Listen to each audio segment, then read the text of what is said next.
मुख्यमंत्री नायब सिंह सैनी ने बतौर वित्त मंत्री विधानसभा में हरियाणा का बजट पेश किया, लेकिन कांग्रेस को रास नहीं आया। पूर्व मंत्री और कांग्रेस विधायक गीता भुक्कल ने बजट को आंकड़ों का खेल बताया और प्रदेश की आर्थिक स्थिति पर सवाल उठाए। कांग्रेस नायब सरकार के बजट को कैसे देखती है, इस बारे में पूर्व मंत्री और कांग्रेस विधायक गीता भुक्कल से बातचीत की हमारे एसोसिएट एडिटर अनिल कुमार ने।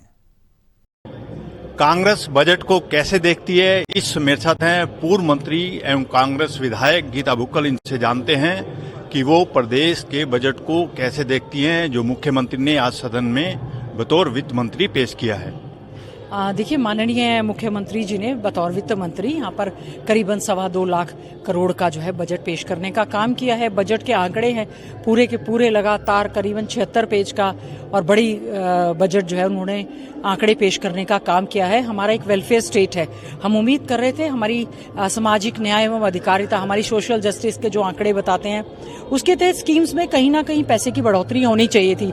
शेड्यूल का सब प्लान की बहुत लंबे समय से चर्चा चल रही थी कि उसका अलग से बजट आप पेश करेंगे।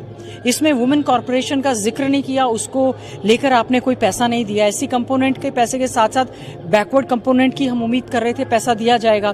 सबसे बड़ी चिंता और हम ये बात कर रहे थे, बेरोजगार पढ़ा लिखा युवा जो बेरोजगारी की मार इस समय झेल रहा है, उसके लिए कुछ ना कुछ विशेष प्लान या कोई स्कीम्स, ताकि पढ़ा लिखा युवा डंकी के माध्यम से बाहर ना जाके, नशे की चपेट में ना जाकर, इलीगल तरीके से जो दूसरे प्रदेश और देशों में पलायन करने का काम कर रहा है। और अब तो देखिए इतना ज्यादा युद्ध छिड़ गया है।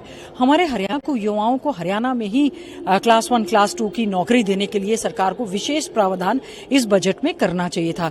केवल ये नहीं कि ग्रुप सी, डी, चपरासी, माली, ड्राइवर की नौकरी आप उनको देने का काम कर रहे हैं। हमारा युवा हर जगह टॉप करने का काम कर रहा है। इस बजट में हमें उम्मीद थी कि हमारा कृषि प्रधान प्रदेश है, अर्थव्यवस्था की रीढ़ की हड्डी है हरियाणा हमारा।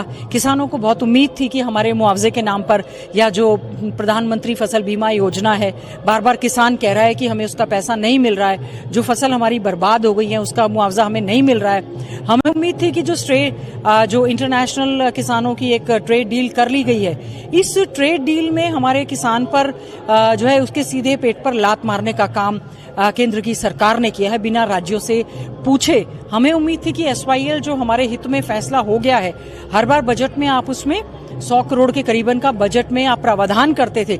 इस बार आपने एसवाईएल का इसमें जिक्र भी नहीं किया है। एसवाईएल को लेकर जो हमारी पीने के पानी को लेकर लाइफलाइन है, हम लड़ाई जीत चुके हैं, उसका जिक्र आप नहीं कर रहे हैं क्योंकि पंजाब में चुनाव होने वाले हैं। अपने हकों को आपने खत्म किया है क्योंकि पंजाब में चुनाव होने वाले हैं। इसीलिए माननीय मुख्यमंत्री जी का ध्यान हरियाणा के स्कीम्स की बजाय पंजाब की ओर ज्यादा केंद्रित था। तो मैं उम्मीद करती हूँ महिलाओं के लिए हमें उम्मीद थी बेटी बचाओ बेटी पढ़ाओ नारा है, केवल उसकी एडवोकेसी करते हैं। Safety and security on women's पे अच्छे से बजट का प्रावधान करना चाहिए था। कानून व्यवस्था जो पूरी तरह से चरमरा चुकी है, एनसीआरबी के आंकड़े बताते हैं, उस पर प्रावधान करने का सरकार को जो है काम करना चाहिए था। स्वयं ही अपने बजट में कहा है कि जब से सरकार बनी है आंगनवाड़ी की कोई भी बिल्डिंग आपने नहीं खोली। आपने कहा है कि बाल वाटिकाएं खोलेंगे एग्जिस्टिंग में, और खुद ही आज माना है कि 3000 और 2000 शहरी और ग्रामीण क्षेत्रों में आंगनवाड़ी सेंटर्स हमारे किराए के मकान पर चल रहे हैं।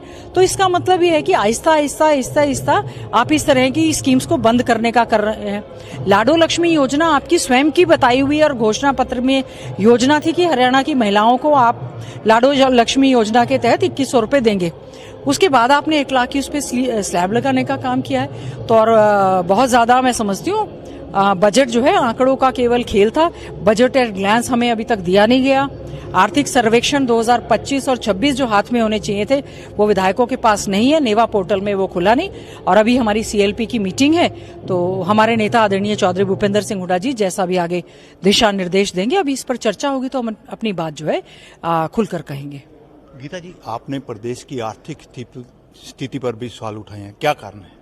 देखिए, आर्थिक स्थिति का ये है कि आपने कहा कि 98% हमारा स्कीम्स का जितना पैसा आया था, पहला हरियाणा राज्य है जो कि खर्च हो रहा है। कितनी गलत स्टेटमेंट आप on the floor of the house एक मुख्यमंत्री होकर यहाँ पर देने का काम कर रहे हैं। कर्जा लगातार बढ़ता जा रहा है और आप ज्यादातर डिपार्टमेंट्स और स्कीम्स को क्लब करके उनका बजट पढ़ रहे हैं। Primary education, higher education, ITI department, technical को आपने क्लब कर दिया, आपने सेवा डिपार्टमेंट बना दिया, department of SC, BC, minorities, इसको भी क्लब करके एक सेवा डिपार्टमेंट बना दिया। तो आप दिखाने के नाम पर बजट ज्यादा दिखा रहे हैं, जबकि इसमें कहीं ना कहीं और अतिरिक्त बोझ तो देखिए तब पड़ेगा जब ये आज खुश हो रहे हैं जी राम जी बिल लेकर आए हैं। तो इसमें जब हमारे ऊपर 40, आप जैसे 640 करोड़ का आपको प्रोविजन करना पड़ा, अगर ये पहले वाली मनरेगा स्कीम होती जो कि 100% सेंट्रली स्पॉन्सर्ड स्कीम थी, जिसमें सारा का सारा पैसा केंद्र सरकार दे रही थी और 100 दिन के रोजगार की कानूनी गारंटी दे रही थी, अब आपको धक्के से, क्योंकि कई राज्यों में चुनाव है, दिखाने के लिए आपको उसमें 640 करोड़ के करीब का बजट का प्रावधान करना पड़ा। ये हमारे हरियाणा राज्य पर अतिरिक्त बोझ है, जिससे कि कहीं ना कहीं और जो हमारी स्कीम्स है उस पर कट लगेगा।